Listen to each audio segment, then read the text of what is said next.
2 por 10 a la menos 6 para el norte.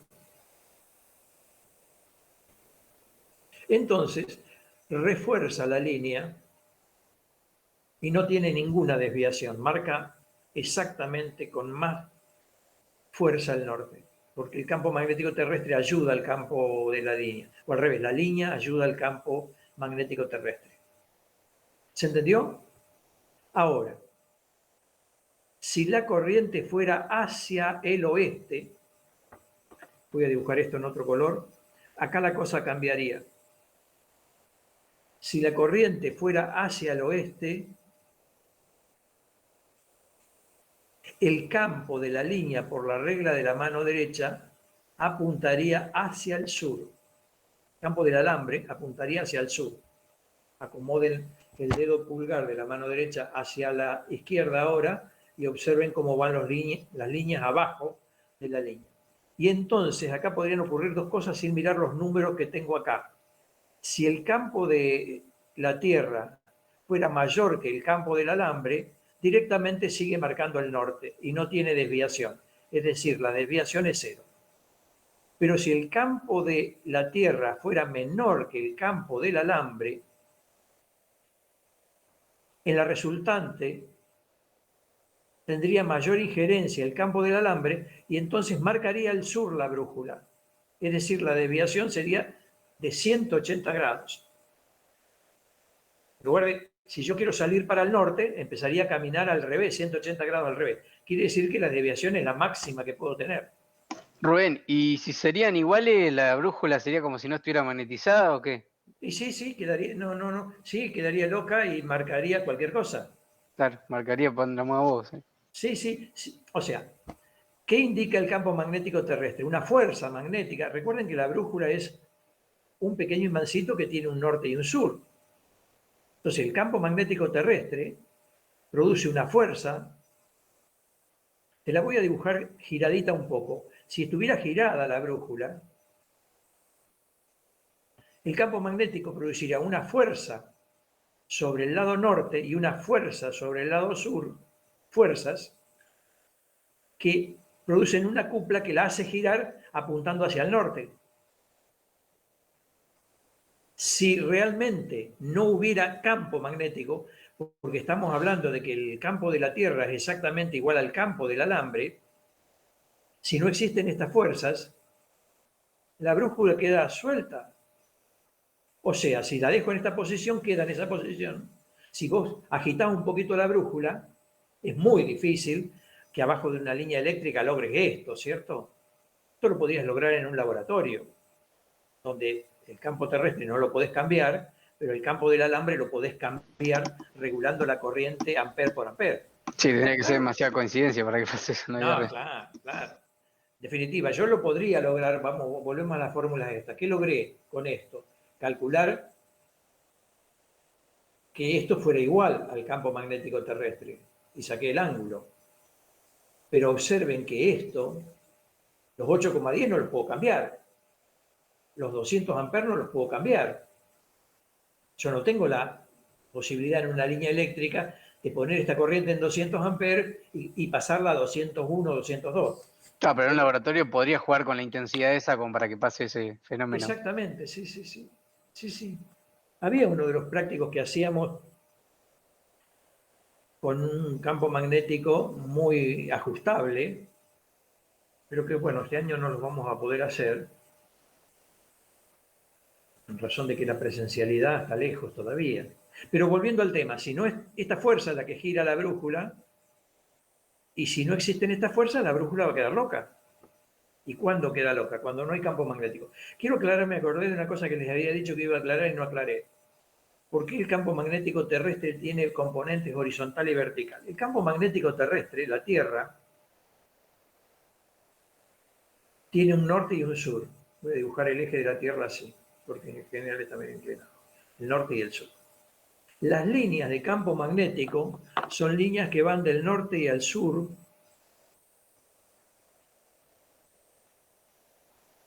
como las líneas de los imanes. Es decir, las líneas van a salir del norte, de este color, y van a ir al sur. en realidad tienen sentido al revés de lo que voy a dibujar yo acá,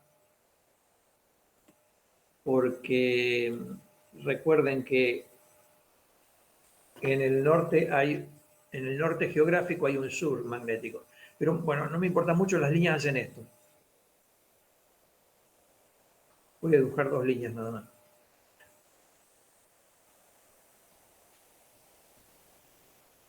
Y el campo magnético es tangente a estas líneas.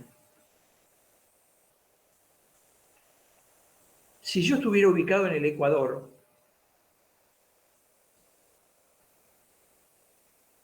el campo magnético, que son tangentes a esa línea, sería perfectamente paralelo al eje de la Tierra. O sea, así serían.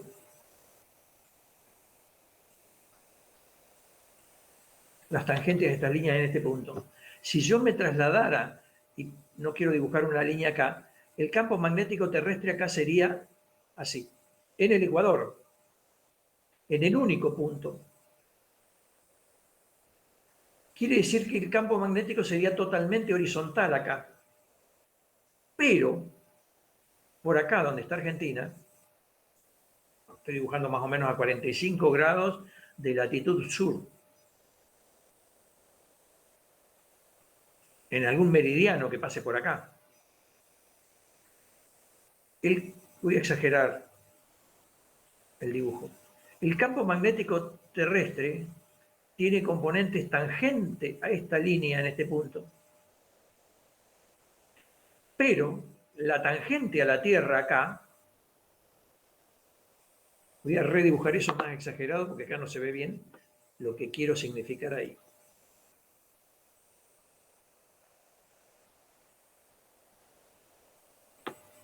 La tangente a la Tierra, que es una circunferencia perfecta, y en la realidad no lo es, la tangente a la Tierra es esto que dibujo acá.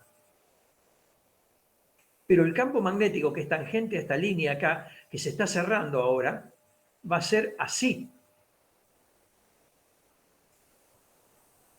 Entonces, forma un ángulo que no es 0 grados en este punto. Por lo tanto, este campo magnético tiene una componente,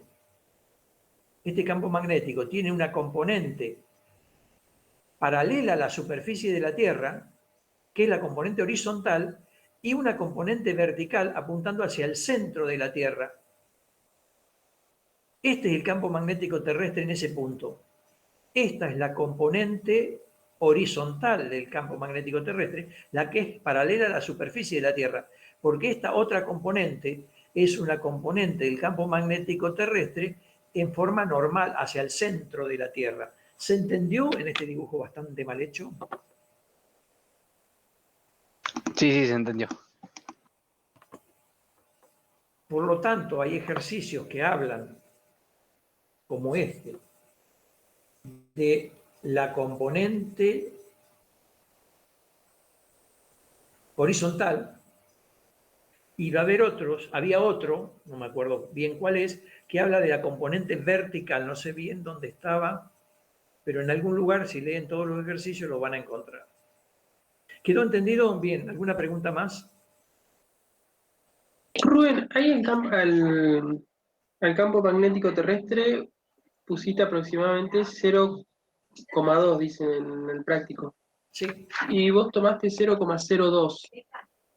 porque lo pasé a Gauss. Ah, porque le erré, perdón, no, le erré. Y si vos lo resolvés, te da 13 grados, si le cambias eso. Listo, está aclarado, está bien aclarado. Cometí un error ahí, como había cometido el error de los 6,10 metros.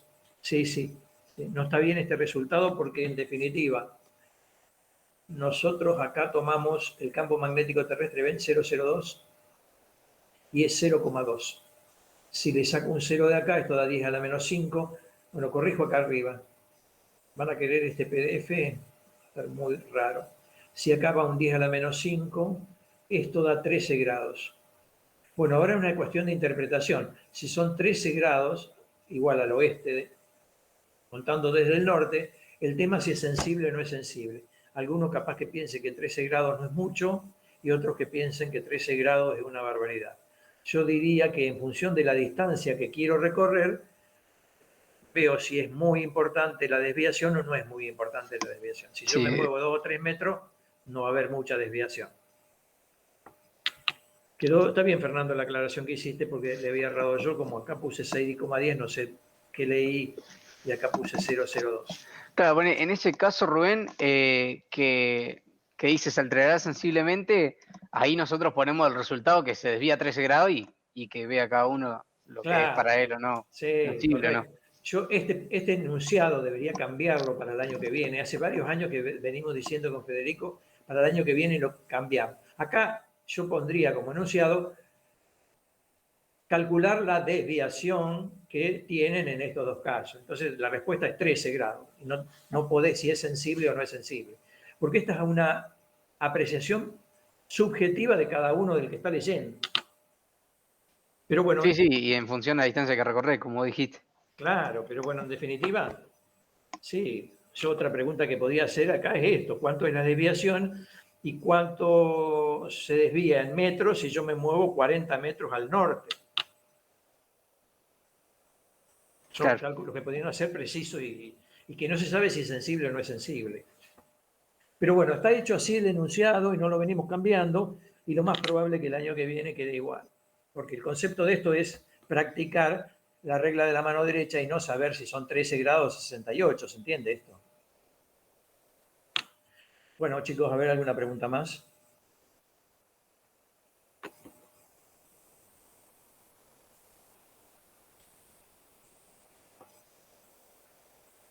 El punto 9 del práctico 7. Punto 9.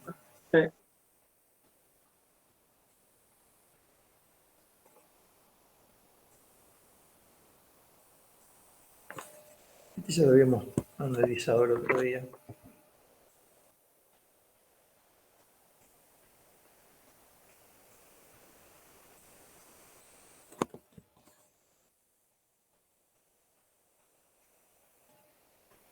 Esto es fuerza sobre conductores que lleva corrientes.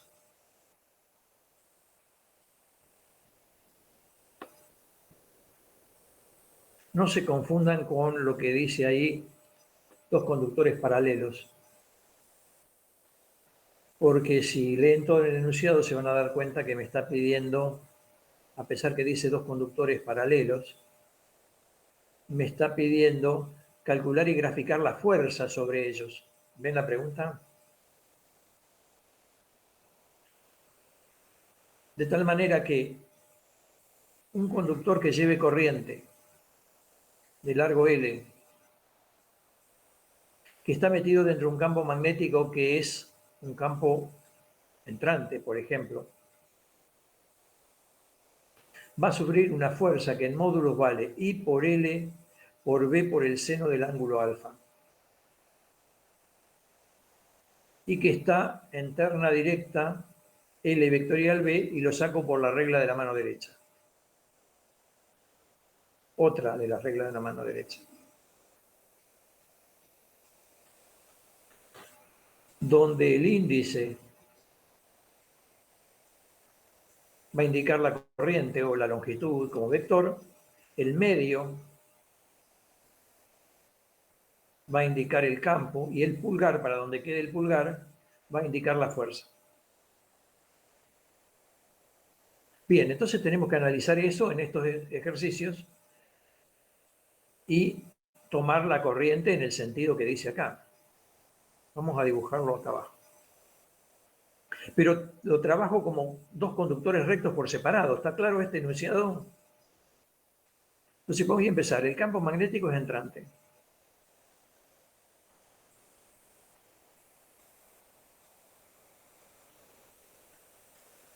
Y tiene el valor que indica el ejercicio. Es más, no me dice valor numérico. Me dice un campo B, quiere decir que va a quedar como genérico.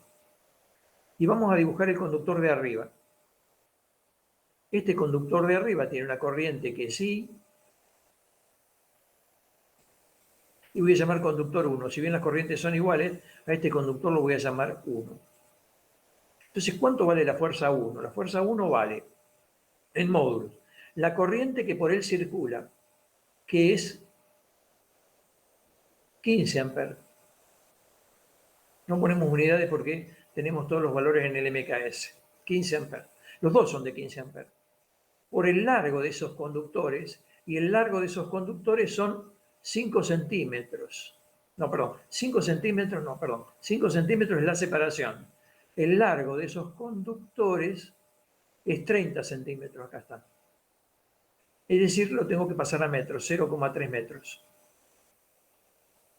Por el campo donde están metidos, que es B, no tengo valor numérico, va a quedar expresado en función de B.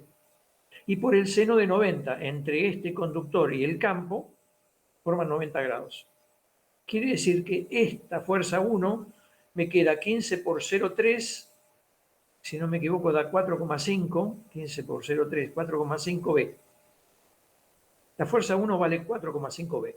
Pero ¿para dónde va la fuerza 1? Regla de la mano derecha, pongamos el índice apuntando hacia la izquierda, pero con esa inclinación que vemos ahí. El medio entrante, la fuerza nos da para abajo y perpendicular al conductor. La fuerza 1 dará para abajo y perpendicular al conductor. El módulo es este y la dirección y el sentido es este. Y ahora analizo el conductor 2. ¿Quedó claro, Fernando? ¿O todo lo que tienen dudas sobre este ejercicio? Sí. Vamos al conductor 2, que es paralelo y es casi lo mismo. La única diferencia sobre el conductor 2 es que la corriente tiene el otro sentido. Este es el conductor 2. Quiere decir que en módulo la fuerza sobre el conductor 2 valdrá lo mismo, porque en realidad es la corriente del conductor 2, que es 15, por el largo del conductor 2, que sigue siendo 0,3, y por el campo, los dos están metidos en el mismo campo, quiere decir que da 4,5 B. Pero ¿para dónde apunta la fuerza 1? Apunta hacia allá ahora. La fuerza 2, perdón. ¿Por qué? Porque cambio la regla de la mano derecha poniendo el índice apuntando hacia la derecha y un poquito para abajo, el medio entrante y la fuerza 2 da perpendicular al conductor. Y ahí se terminó el análisis de este problema. Porque en definitiva, no puedo sacar, primero que no me pide, pero no podría sacar ninguna resultante porque estas fuerzas están aplicadas sobre dos cuerpos distintos. Entonces no puedo sacar una resultante sobre estas dos fuerzas, porque este es un cable que está separado a cierta distancia del otro. Y este valor D no lo usé para nada. Los D igual a 5 centímetros. No entran en ningún análisis acá. Es decir, en definitiva, estas fuerzas serían iguales si estos conductores estuvieran separados a una distancia de 10 centímetros. ¿Quedó entendido? Sí, sí. No sabía cómo se utilizaba la distancia de esa aquí. No entra en juego para nada. Es más, si yo, Claro. si yo les preguntara ahora, ya lo saben, ya saben la respuesta. Calcular las fuerzas cuando están separadas a una distancia de 5 centímetros y las fuerzas son estas. ¿Cuánto se alteran esas fuerzas si duplico la distancia? La respuesta es no, se alteran porque las fuerzas no dependen de la distancia.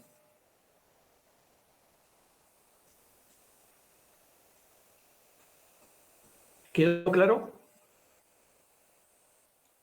Sí. Es distinto el tema de dos conductores paralelos que habíamos analizado en la unidad 8, porque ahí sí las fuerzas dependían de las distancias. ¿Se acuerdan una formulita que daba mu sub 0 sobre 2pi por i de uno por i del otro por el largo sobre la distancia d? Observen que estas fuerzas sí dependen de la distancia. ¿Pero por qué? Porque estos dos conductores paralelos no están metidos dentro de un campo uniforme. Esos dos conductores llevaban corriente, I1 e I2, pero después el campo de este afectaba a este, y ahí sí el campo dependía de la distancia. ¿Se ubican en el tema que quiero mostrar acá? Sí, sí. Si ustedes Como no van a estaba el ver, campo ese. claro, pero acá dice, acá hay dos datos superfluos que pueden llegar a confundirlo. Primero, que acá me dice dos conductores paralelos y ¿qué importa si son paralelos? Y la distancia de 5 centímetros que tampoco importa. Pero si vamos a mirar eso de dos conductores paralelos, era esto. Y ahí sí importaba la distancia, porque en definitiva lo que estábamos diciendo acá es que el campo de este afecta a este y este campo depende de la distancia. Es más, el campo arriba del conductor 2 o B va para abajo y el campo arriba del conductor 1 va para arriba. Mientras que en este ejercicio los dos están metidos dentro de un campo externo. Entonces, guarda con querer aplicar la fórmula de dos conductores paralelos porque no tiene nada que ver. Observen el análisis que hicimos acá. Analizamos directamente la fuerza del 1 y la fuerza del 2, producto de ese campo. ¿Algún otro ejercicio con alguna pregunta más?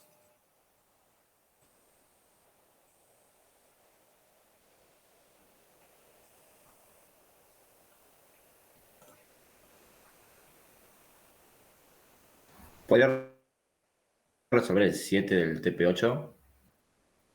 A ver qué lo busco.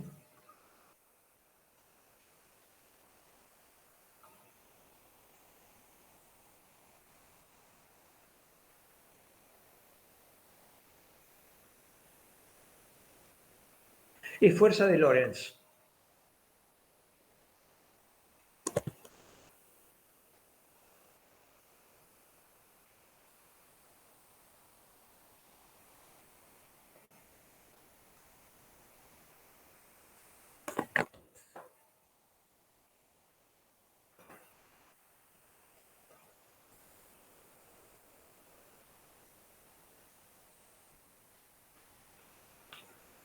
Bueno,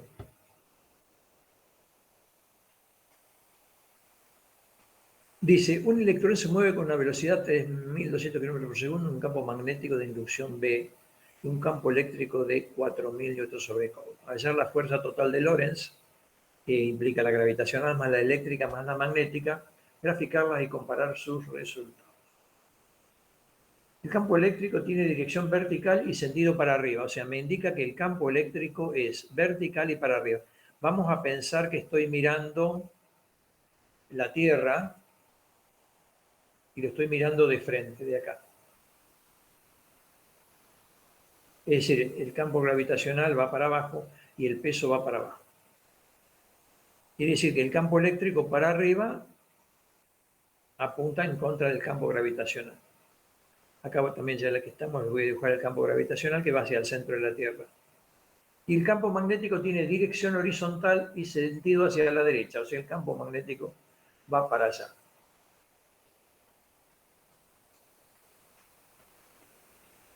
La velocidad es entrante al plano del dibujo.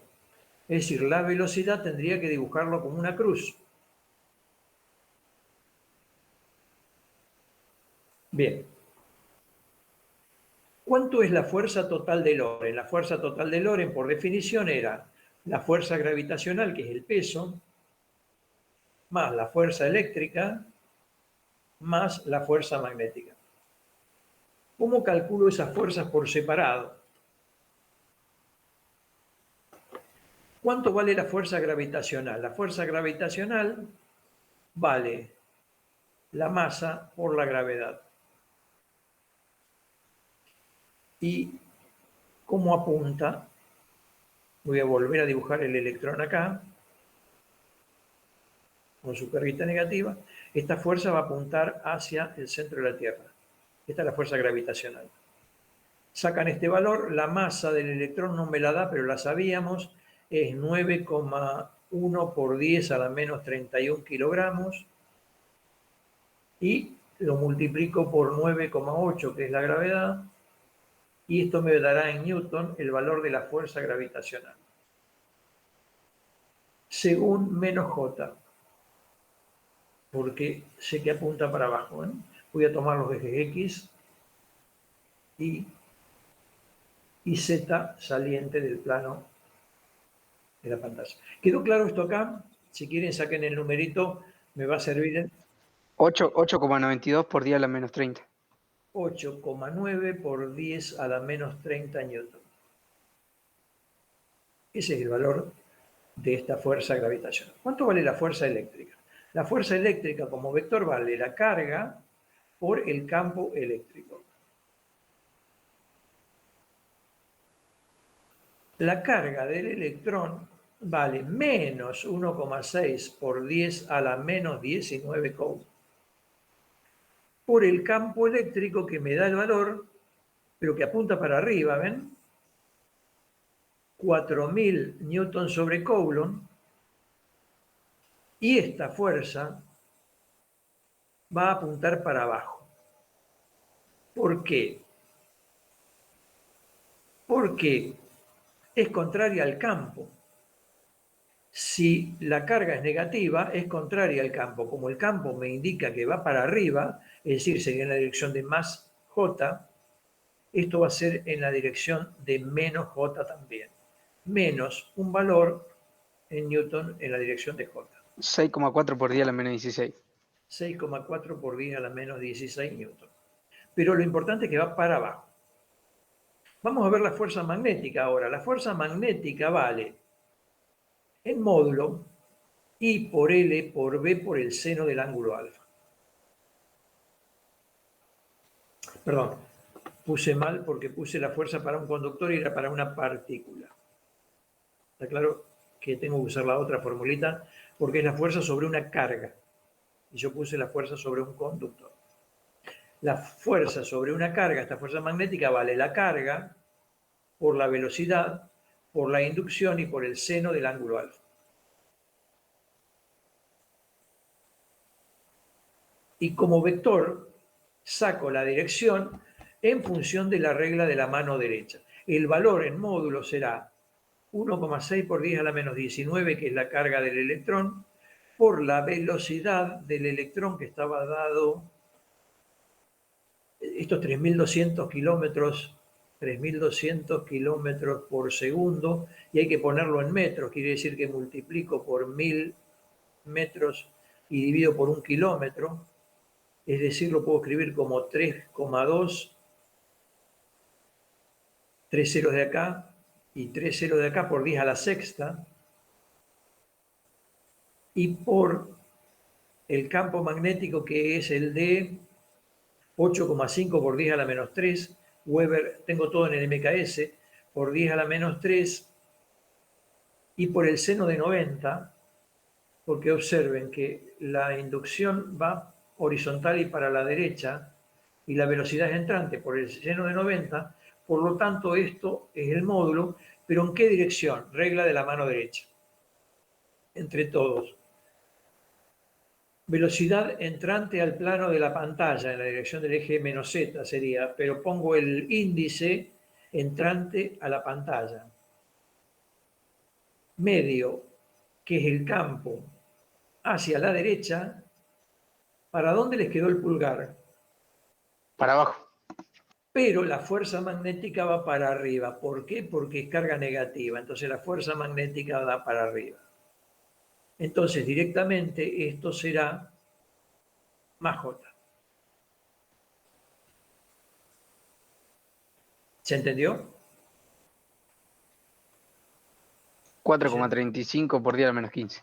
4,35 por 10 a la menos 15 en esa dirección de más J. Luego la fuerza total de Lorentz, la fuerza resultante, será directamente la suma de las tres, que tienen sola componentes en el eje J. Yo empezaría con 4,35 por 10 a la menos 15 menos 8,9 por 10 a la menos 30 menos 6,4 por 10 a la menos 16, si anoté bien, en la dirección de J. Y esa es la resultante. Si alguna de estas tuviera componente en otro plano, habría que hacer la sumatoria en X, en Y y en Z. para que esto tuviera componente en otro plano, bastaría con que la velocidad no fuera entrante, sino fuera, por ejemplo, a 30 grados con el campo. Y se complicaría un poco más. ¿Se entendió? Sí, sí. 3,71 por 10 a la menos 15, si lo querés anotar. Está bien, 3,7 por 10 a la menos 15, pero ¿positivo? Sí, medio positivo. En la dirección de mascota. Quiere decir que prevalece la fuerza magnética frente a las otras dos. Es mucho más grande la fuerza magnética. Observen que esto da 10 a la menos 30. Es despreciable el peso frente a estas dos. Quiere decir que este electrón subiría. Si lograra que la fuerza magnética fuera igual a estas dos, levitaría. Pero en definitiva, si yo lo veo en forma tridimensional, tratando de dibujar bien esto, si no estuviera esta fuerza de Lorentz, perdón, si no hubiera fuerza resultante, este electrón se movería continuamente con velocidad constante en el eje Z entrando a la pantalla. No tendría ninguna desviación. Si solamente prevalecería el peso, esto se caería y haría este movimiento, una parábola así. Como acá la fuerza magnética es la que prevalece, esto se va a ir subiendo en una parábola así. Yo podría preguntar, después de atravesar en la dirección del eje Z unos 3 metros, ¿cuánto se desvía? Habría que calcular esta altura. ¿Se acuerdan que había un ejercicio parecido a este que preguntaba cuánto era la desviación, si se movía dentro de un campo? Bueno, esa era la desviación producida por un campo eléctrico. Esto predice la fuerza magnética, la fuerza de Lorentz, y veo con el resultado que hay una desviación en la dirección de la fuerza magnética. ¿Quedó claro? Sí, sí. ¿Alguna pregunta más?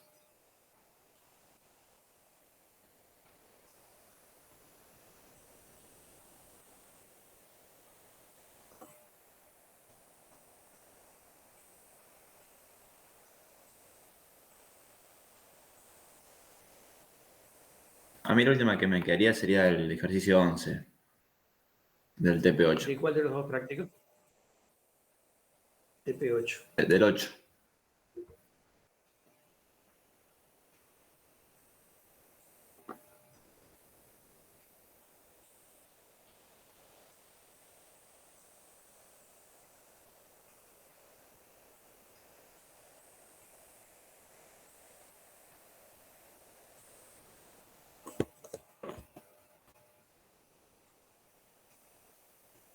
Es cuestión de interpretación también este ejercicio.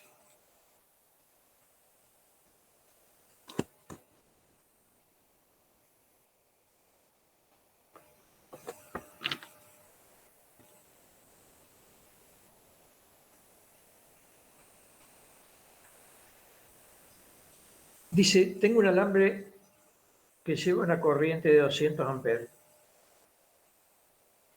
Me lo voy a imaginar horizontal al alambre. Podrían imaginarlo como quieran, pero la mejor manera de verlo sería horizontal.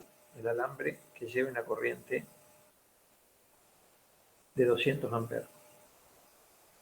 Y también puedo interpretar que va para la derecha o para la izquierda esa corriente. No importa mucho. Y está adentro de un campo, que no es el campo que el alambre produce. Está colocado dentro de un campo uniforme de 150 Gauss y que es perpendicular al alambre. Ese campo de 150 Gauss, otra vez lo tengo que pasar a Weber. Gauss era 10 a la menos 4 Weber.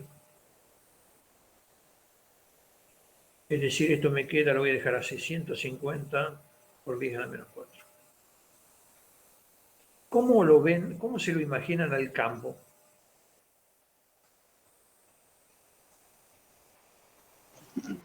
Vertical, sería. Podría ser vertical, pero no me gusta.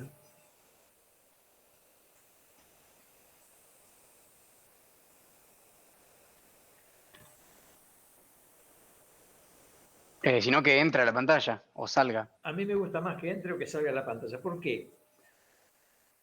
Porque vamos a seguir leyendo el problema. Localizar los puntos donde el campo magnético vale 0. ¿Quién anula este campo que puede ser vertical, como dijo alguien ahí, o que puede ser entrante o saliente, como dijo Bautista? No sé, no identifiqué quién me dijo vertical. Yo dije las dos. Ah, vos dijiste las dos. Bueno, vertical como dice Bautista o entrante como dice Bautista. ¿Quién me anula este campo? Porque yo quiero localizar los puntos donde el campo sea 0. Tiene que haber otro campo.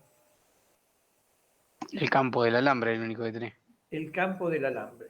Entonces, ¿dónde veo mejor los puntos donde se anulan? ¿Cómo es el campo del alambre? El campo del alambre son esas famosas que en perspectiva son circunferencias concéntricas en planos perpendiculares, pero la mejor manera entonces de ver dónde se me anulan estos campos, regla de la mano derecha, está claro, estas circunferencias concéntricas, pero el campo del alambre es tangente a estas circunferencias, quiere decir que tiene distintas formas. Y si yo dibujo vertical el campo externo, quiere decir que lo estaría mirando desde acá. Y el campo del alambre no lo logro ver bien. Entonces a mí me gustaría dejar el alambre así,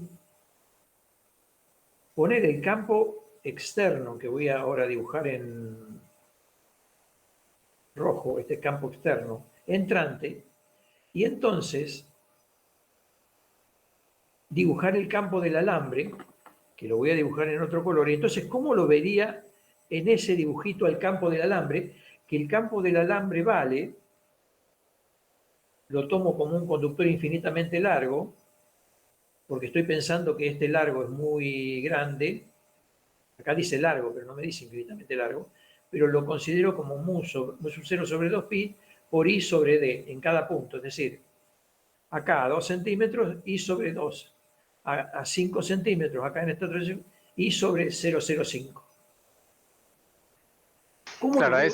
a ese lo verías como que sale de la pantalla, como puntitos. ¿Pero dónde puntitos? Acá arriba, Sí, porque acá abajo lo vería como ahí abajo cruz. como cruz, sí. Entonces, volviendo al tema, el alambre externo, perdón, el campo externo, que es este rojo dibujado acá, tiene este valor, y son estas cruces, y el campo del alambre son puntitos arriba,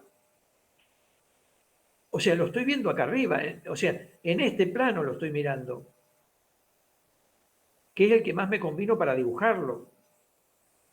Este es el arriba, donde veo los puntitos, estas tangentes acá, y abajo son entrantes. Entonces, para que el campo total resultante de 0, yo lo que estoy buscando es que el campo el rojo más el campo del alambre de 0. Es decir, estoy buscando que el campo sea igual y contrario al campo del alambre. Entonces, ¿dónde está localizado ese punto? A una distancia d arriba del alambre, porque es la única posibilidad. Este entrante con este saliente tienen que ser iguales y opuestos. Es decir, en algún punto por acá, si esto otra vez lo viera en perspectiva y lograra dibujarlo más o menos bien, si esto lo viera en perspectiva, ese es el alambre que lleva corriente, el plano que estoy mirando es el plano naranja este que dibujamos acá, un plano vertical,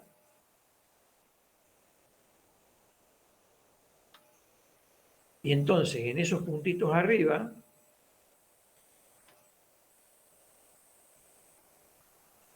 en cualquier puntito acá, las cruces son estos vectores que están así, voy a dibujar un solo puntito, este es el campo externo, ¿ve? El rojo, y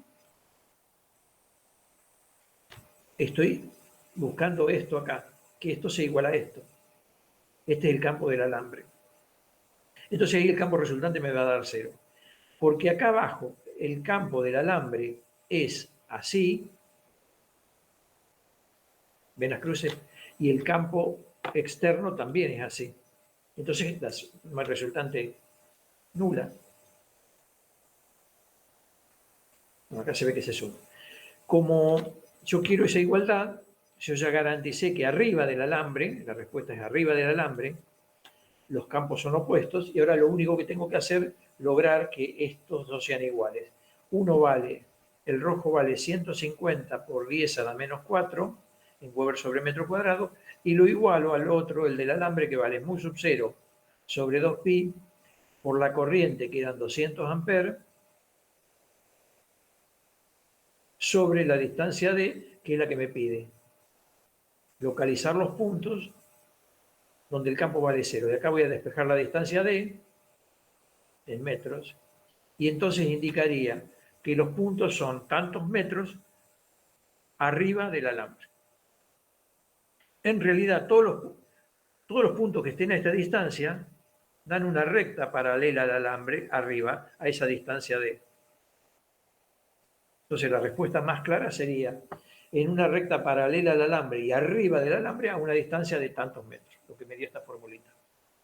Que otra vez esto puede dar un número muy chiquitito por este 10 a la menos 7 que tengo acá, o muy grande, no sé bien. Ojo que el 2,6 por 10 a la menos 3. 2,6 por 10 a la menos 3 metros, estamos hablando de unos poquitos milímetros. Pero vuelvo a repetir, estos números están inventados. Para que esta distancia D sea grande, bastaría con achicar este campo, porque esta distancia D despejada es 2,6 milímetros, ¿de qué? sería 2,6 milímetros. Repito, esta distancia D despejada es mu sub 0 sobre 2pi por I sobre B. Entonces, para que esta distancia sea grande, habría que aumentar la corriente o disminuir el campo magnético externo en el cual está metido. ¿Quedó claro? Claro, tiene que Sí. ser negativo, menos 2,6. No. Ya, o sea, acá saqué el módulo de la distancia. Bien, claro. Perdón. Esta igualación no es esta igualación que tengo acá. Esta igualación fue que el módulo de B tiene que ser igual al módulo de BA. Y entonces directamente, acordate de una cosa que dije en palabras que no escribí acá. Arriba, está definido que es arriba. Y en una línea paralela. Si yo pongo el menos acá y digo arriba y digo menos, me voy a empezar a confundir porque alguno que vea una distancia de menos y no me dice, la pienso abajo. Para encontrar ese menos, si hago la ecuación en vectores, yo tendría que poner este B no como 150 por 10 a la menos 4, sino poner este B, o sea, el B como vector en módulo vale 150, pero el B como vector estaría, si llamo eje X e Y a esto, y Z a este, el B como vector sería menos 150 por 10 a la menos 4 en la dirección de K. Y el B del alambre, que sigue dando ese módulo, que no lo voy a repetir porque no lo puedo calcular, mu sub 0 sobre 2pi, sería en la dirección de más K. ¿Ven acá?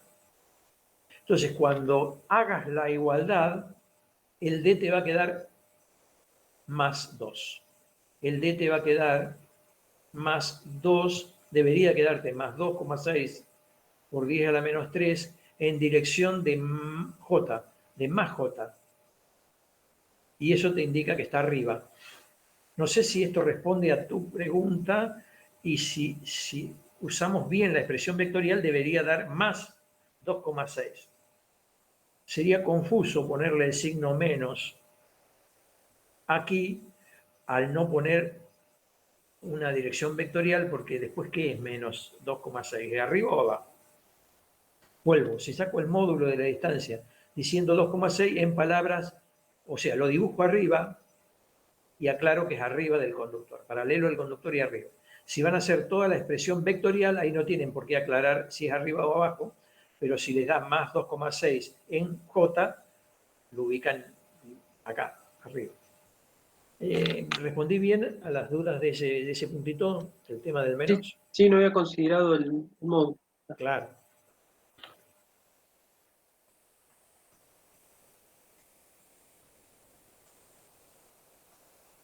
En todo este tipo de problemas conviene trabajar en módulos y en un esquema indicar las ubicaciones y a partir de ahí no aclarar más nada. Yo te lo dibujo ahí, no tengo mucho por qué aclarar que está arriba. De cualquier manera, lo que aclaren en palabras debe corroborar lo que está dibujado acá. Claro, pasa que tomando el módulo te alivias de los diferentes casos que puede llegar a haber. Porque capaz que en algún caso B vale Sí, menos BA y en otro caso BA vale igual a menos sí, B. sí, sí, sí. Es más, si yo les tomara corriente al revés, en el otro sentido, el punto está abajo y no arriba. Claro. Si el campo lo consideran saliente y no entrante, con esta corriente el punto está abajo y no arriba. Todo depende de estas direcciones vectoriales, pero estos sentidos vectoriales los saqué por la regla de la mano derecha y no por las fórmulas vectoriales. Claro, y Por las tomando el módulo lo calculaste para todas esas situaciones que va a valer en todas 2,6, pero después vos tenés que ver si es abajo o arriba. Claro, claro, claro. Y se dan cuenta que acá, en esta otra vista, también estaría el punto, pero no está arriba, sino está enfrente del conductor. Porque esto mirado así es enfrente o atrás. Es difícil de ver y querer dibujarlo con el campo para abajo. Es mejor dibujarlo entrante. Bien, ¿algún ejercicio más?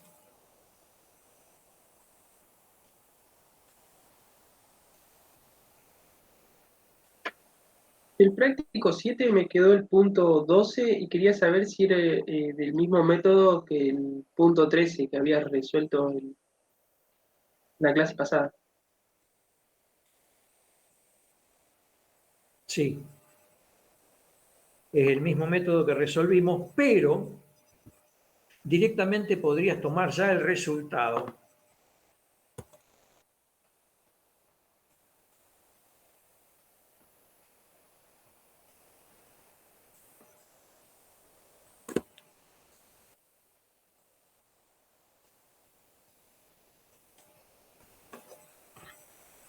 Sobre un conductor recto la fuerza valía sobre un conductor recto que llevaba corriente I en un campo magnético, no me importa mucho los sentidos acá, la fuerza vale I por L por B por el seno del ángulo alfa. Y se sacaba por la regla de la mano derecha. En un conductor curvo, acá tengo la semicircunferencia como un conductor curvo, o hacen lo que yo hice en la clase pasada, tomando un diferencial, descomponiendo las componentes X, Y e integrando, o si no, dicen la conclusión de la clase pasada. Sobre cualquier conductor curvo, la fuerza es igual al conductor recto, voy a llamar largo D, que es esta cuerda como si fuera un conductor recto. Esto es usar la conclusión, pero hay que resolver primero el ejercicio 13, ¿cierto? Bien, entonces voy a hacer esto. Como mi conductor está formado por una parte 1, que es la parte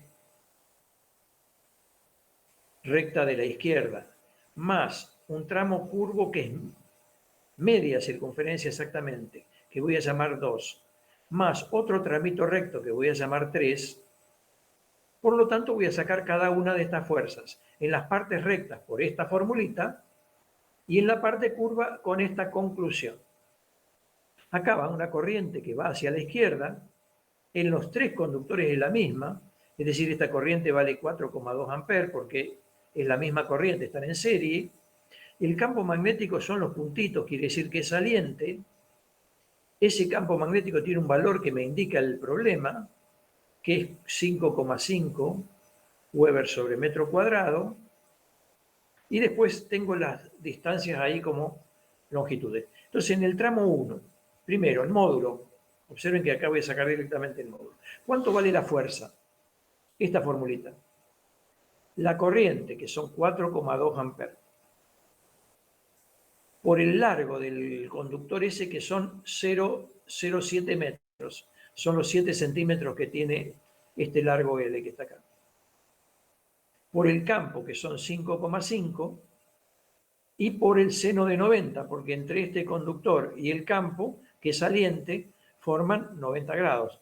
Es decir, llamo X, Y a los ejes que están sobre el plano de la pantalla y Z como saliente al plano del pizarrón, que es perpendicular a la pantalla.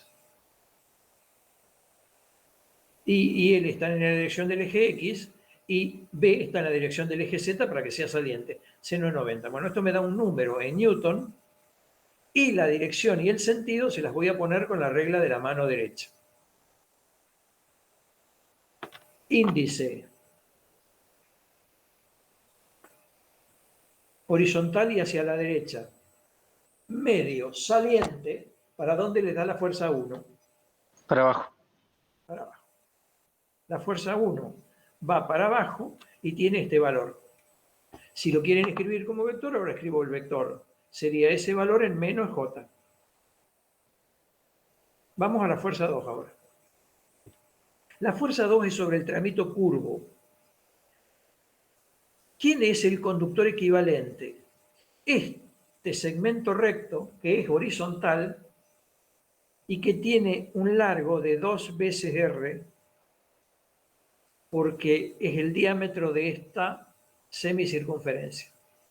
Por lo tanto, es calcular en un conductor recto que lleve la misma corriente que el curvo, es decir, 4,2.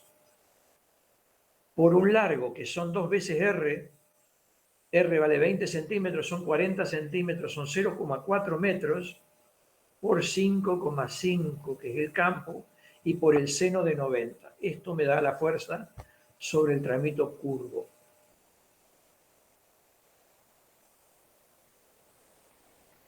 Primero, ¿por qué seno de 90? Porque entre el tramo curvo que está en el plano de la pantalla, que no está ni sobre X ni sobre Y porque se mueve en X, Y, pero el campo que está en la dirección de Z forma 90 grados en todos los puntos. ¿Y para dónde va esa fuerza sobre el conductor 2? Regla de la mano derecha. La aplico sobre el tramo equivalente, o sea, dedo índice horizontal y hacia la derecha. No lo pongan sobre tramo curvo, porque en el tramo curvo el índice lo tienen que ir rotando. ¿Ven que cambia la dirección de la corriente? Pero es equivalente a este tramito recto. Por lo tanto, dedo índice hacia la derecha, medio saliente, fuerza para abajo. No la dibujen acá porque queda en el aire, dibújenla aquí. Está aplicada arriba del conductor curvo. La calculé en el tramo recto, pero no está en el tramo recto. Porque si el conductor está acá, la fuerza no está acá en el aire, la fuerza está en el conductor. Bien, y el tramo 3 es facilísimo, bueno, porque vuelve a ser igual que el 1, creo que da el mismo resultado, pero la fuerza sobre el tramo 3 es otro conductor recto, y entonces, a ver si corroboramos que los datos son los mismos, son 7 centímetros, también tiene L, por lo tanto también la fuerza sobre el conductor 3 va a ser igual a la del conductor 1, y simplemente la voy a dibujar acá. La fuerza total sobre el conductor, como están todas en la dirección de J, va a ser directamente en módulo la fuerza 1 más la fuerza 3 más la fuerza 2, y como vector en la dirección de menos J. Porque lo veo en el dibujo. ¿Quedó entendido? Sí, Rubén.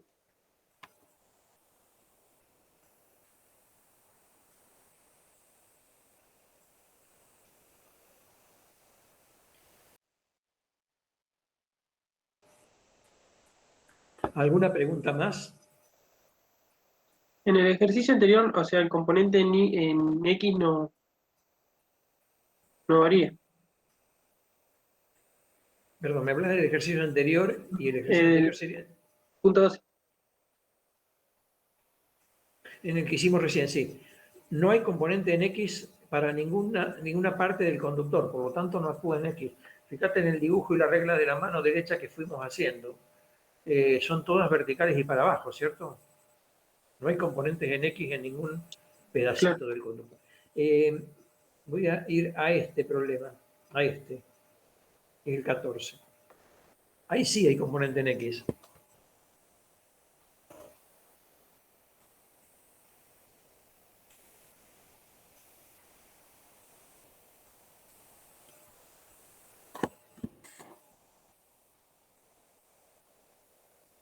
Razonaría de la misma manera, pero la fuerza sobre este tramo sería para arriba. A ver si estamos de acuerdo. Y lo voy a llamar 1 ese tramo. La fuerza 1 iría para arriba. Regla de la mano derecha, corriente para la izquierda, para la derecha, campo entrante. ¿Por qué me da al revés que esta? Porque acá el campo era saliente. Y bueno, habría que calcularla con los datos de ese problema. La fuerza sobre el tramo 3 también sería para arriba. Lo único que me parece que no es igual el tramo 1 al tramo 3. O sí, 50 centímetros. Sí, serían iguales también. Ahora, ¿cuánto es la fuerza sobre el tramito 2, que es este tramito inclinado? Así. Porque acá el índice lo ponían horizontal y para la derecha. El medio entrante y el pulgar queda perfectamente para arriba. Pero en este tramito 2 tienen que inclinar el dedo índice que apunta hacia la derecha en el sentido de la corriente, es decir, suben 30 grados, mantienen el campo entrante y miren para dónde queda el pulgar, perpendicular a este lado. Luego, la resultante acá, hay componentes en X y en Y. Acá, en este tramo, hice que todas eran... Voy a correr esto que me está tapando un poquito.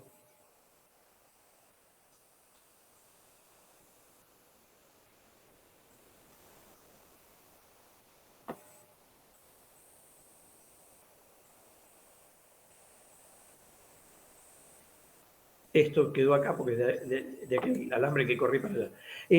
Acá eran todas según J. ¿Ven? La resultante saqué la suma de los módulos, que eran el menos J, pero después al vector le puse menos J. Mientras que acá, obviamente, si yo quiero sacar la resultante, tengo que hallar componentes en X y en Y. ¿Quedó claro esto? Sí, a ese sí lo pude resolver, pero Bueno, y con el mismo criterio. Bueno, este porque me quedó medio alambre, dio vertical y menos J. Este, que es un cuarto de alambre, también va a tener componentes en X e Y. Y este, que era inclinado, va a tener también componentes en X e Y. Otra aclaración más. ¿Por qué en estos tres problemas saco una resultante? Porque son tres fuerzas que están aplicadas sobre un mismo objeto físico, que es el alambre cortado. Porque acá les había dicho que no podían sacar la resultante porque son dos fuerzas arriba de dos alambres separados.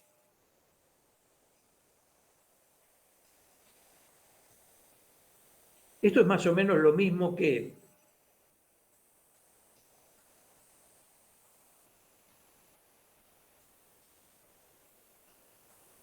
si ustedes tuvieran una viga con fuerzas, obviamente que para sacar las reacciones de vínculos, si esto está simplemente apoyado, tiene que sumar todas las fuerzas. Pero si tienen dos vigas que son independientes y que no están unidas por nada y tienen fuerzas, no sacan la resultante entre estas dos fuerzas. Directamente son dos ejercicios por separado. Con esta fuerza hallan la resultante aquí y con esta fuerza hallan la resultante aquí. Porque en definitiva no tiene sentido sacar una sola resultante. Esta moverá esta viga y esta moverá la segunda viga. Mientras que acá todas las fuerzas actúan sobre ese elemento. Es lo que está pasando acá. Estas fuerzas actúan sobre un mismo elemento, que es el alambre, un solo alambre que tiene dos partes curvas y dos partes rectas y una curva. mientras que en el otro ejercicio eran 2 alambres por separado. Obvio que no pedía tampoco la resultante, y acá sí, encontrar la fuerza magnética total. Bueno, acá no lo dice, pero debe interpretarse como que esto es la resultante. ¿Queda claro? Sí, Rubén. Bien. ¿Alguna pregunta más? Les aclaro que el lunes me voy a conectar. El lunes es feriado, que es el pasaje del 20 de junio, creo que el lunes. No, miento. Es el pasaje del 17 de junio, era la muerte de Güemes, al lunes 20, no sé. El 20 de junio no se corre, quedó como sábado o domingo. Pero igual nos conectamos, nada más que para aclarar dudas, porque el parcial es el jueves. Otro detalle más, cuando tenga el link a un Zoom, nos vamos a conectar por Zoom y los parciales los estamos tomando por Zoom. Le voy a pasar el link, que no sé si es el mismo o no que el del otro examen, lo más probable es que sea otro. ¿El recuperatorio en qué fecha había quedado? No, no habíamos fijado fecha. Se los voy avisando a medida que sepamos quién tiene recuperatorio, porque los que aprueben no van a tener recuperatorio, los que regularicen los dos no van a tener recuperatorio, es decir, se los aviso sobre la fecha. Pensemos que nosotros tenemos que corregir. 24 es el examen, lo más probable es que las notas se las entregue el lunes 28. Podemos hacer el recuperatorio el 28 o cualquiera de estos días, o el primero, aunque el cuatrimestre termina el primero. Vayan pensando en el primero para el recuperatorio, de tal manera que nos quedan hasta el 3 para corregir, porque el 3 vence la presentación de nota. Hoy nos recordaron de oficina de alumnos que el último día para presentar las notas de promoción es el 3. Yo espero el 3 tener la lista como para pasarse a la oficina de alumnos. Más o menos queda claro el panorama. Nos vamos a tomar estos días para corregir. Y obvio que si el 28 entregamos las notas, nos vamos a tomar unos días más para que puedan recuperar. Entonces piensen que el recuperatorio, los que necesiten recuperatorio, la vamos a hacer ese día que es jueves 1.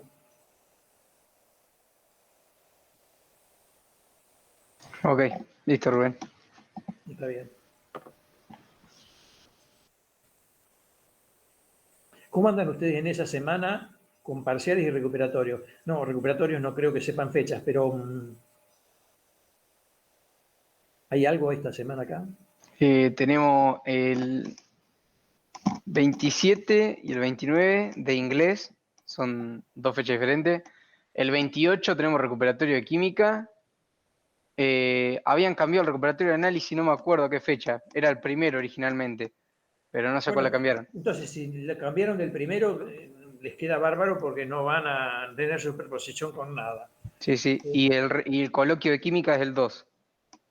Está bien, listo, no se superpone. Bueno, listo, quedamos así. Recuperatorio el primero para aquellos que tengan que recuperar un solo parcial, o primero o segundo. Los que ya tienen buena nota en el primero, recuperarán segundo si les van menos de 7. Y va a haber algún caso particular que, por ejemplo, estén muy cerca, que ya estaban medio cerca del 7 en el primero. Si tienen un 8 o un 9 en el segundo, es negociable. Vamos a negociar eso. Capaz que le hagamos algún oral con alguna preguntita en cualquier día de estos. Pero bueno, se los comunicaremos directamente a aquel que tenga la... Después de saber las notas del segundo, ¿cierto? ¿Quedó claro? Rubén, y eso te iba a preguntar. Si ponele en el segundo parcial, lo rendimos y salimos bien, ponele, quedamos con nota como para regularizar y vamos al recuperatorio para intentar promocionar y nos va mal. ¿Perdemos la nota del parcial anterior? No, ya tenés regular. Si no te presenta, si vos sacás, suponete que en el primero vos tenías 9, no sé si sos vos, ¿no? Uno que tenía 9 en el primero, llega a sacar Sí, sí. un 4, ya está regular. Si no se presenta el recuperatorio, queda regular. Y si se presenta y le va mal, sigue quedando regular. Ah, ok, perfecto. Esa era la duda. El recuperatorio es para tratar de promocionar. Si no promocionó, quedó como estaba. Es más, el que sacó 9 en el primero, o 7 pongamos en el primero, promocionó el primero, y se saca un 1 en el segundo, directamente está regular. No le voy a tomar un nuevo parcial para ver si del 1 pasa a un 4, para ver si queda regular. Lo que sí no puede promocionar, porque el que desaprueba uno, siempre el recuperatorio es para saltar un pasito, de regular para promocionar.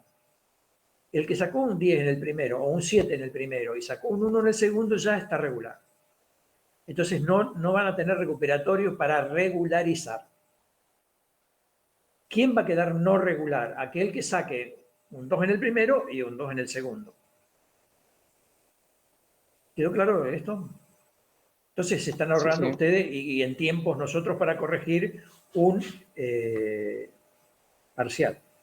Solamente va a haber recuperatorio aquel que tenga entre 4 y 7, a ver si supera el 7 en un parcial, sea el primero o sea el segundo. Esos son los recuperatorios que vamos a tomar.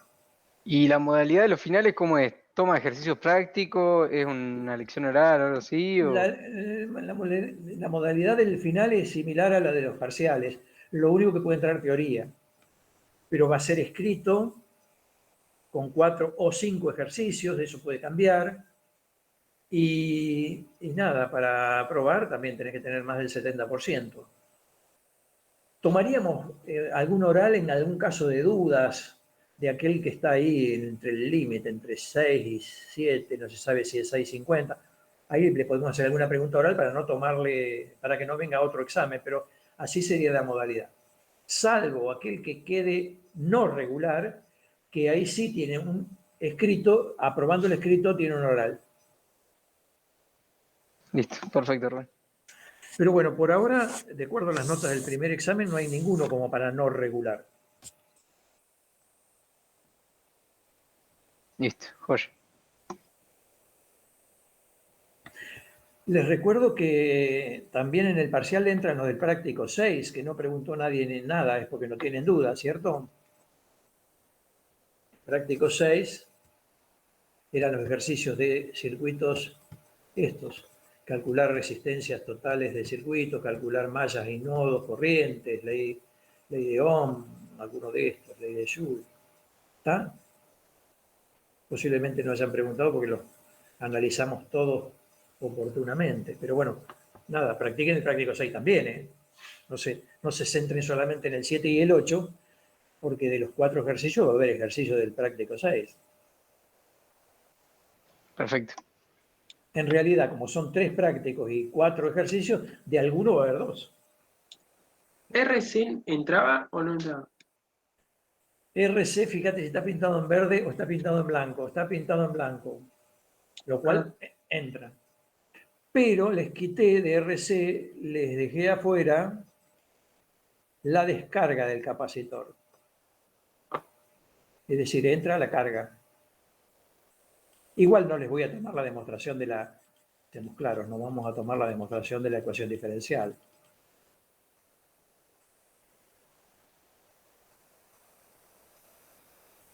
¿Ven? Acá está pintado en verde esto que era la descarga,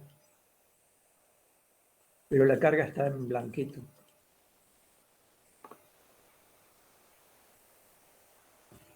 Perfecto. Está.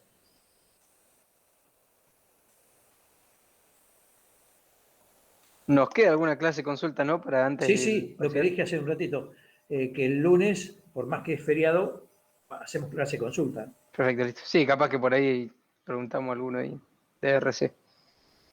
Bueno, sí, sí, ahí se sacan todas las dudas.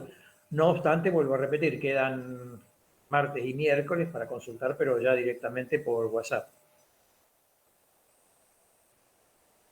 Sí, está, perfecto. Si alguno en particular, alguno de esos días, aunque sea uno, quiere que hagamos una clase por acá, por Meet, como para ver con dibujo y demás, en más detalle la resolución de algún ejercicio, me lo dice. Yo no tengo problema en coordinamos una hora y nos juntamos. Le avisamos a todo el mundo como para que el que quiera venir a mirar, mire. Dale, perfecto. Podría ser muy buena idea. Tata, pero me tienen que decir ustedes, porque fuera del horario de clase nos podemos juntar a cualquier hora. Sí, sí, más vale. Bueno, chicos, si no hay preguntas, estamos sobre las 10 de la noche. Bueno, Rubén, Bueno, nos vemos. nos vemos. El Power este lo pasás, ¿no? El de los ejercicios que recibiste Sí, recién. sí, les voy a pasar, pero queda muy confuso y más confuso que cualquiera de los otros porque metimos cosas raras ahí adentro. Ah, bueno, si Fíjate, O sea, estuviste en la clase. somos claros que ante las preguntas de ustedes, al meterlas acá arriba en el Power, obviamente, ¿quién puede entender esta transparencia? ¿Qué hace esto? Uno que no vino a la Sí, clase, ¿qué hace esto acá metido acá adentro? Y otra cosa que agregamos, ni me acuerdo cuál era, pero ante la pregunta de alguno de ustedes, bueno, ni sé, pero en alguna transparencia, esto, ¿qué es esto? Pero bueno, entiende el que estuvo presente. Está bien, sí, sí, lo voy a subir, ya lo subo.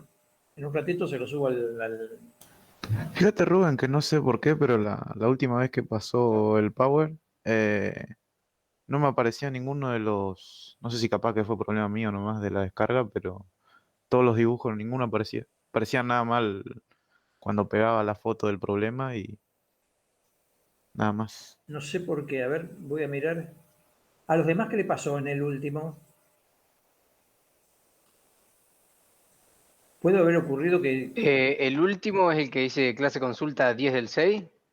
no sé, pregúntale a Abel. El que pasó por WhatsApp, Sí, sí, pero pasé o tres clases por WhatsApp. Sí, el último que me aparece a mí es este. Ahí le respondo el Ese. mensaje, mira.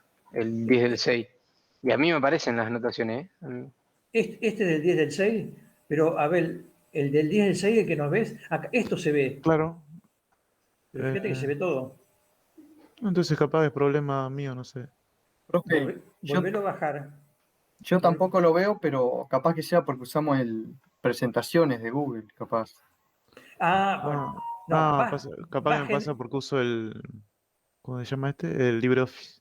Ah, sí, claro, yo lo estoy hablando por el Power instalado, claro. no uses el LibreOffice ni lo veas directamente por la presentación de Google porque te puede pasar eso. Bájalo a tu máquina y abrilo con el PowerPoint, porque está hecho en PowerPoint y se ve, digamos, es el único que tengo, el otro lo borré, pero Sí, sí, a mí se me ve bien ese. Así ese que, es el problema.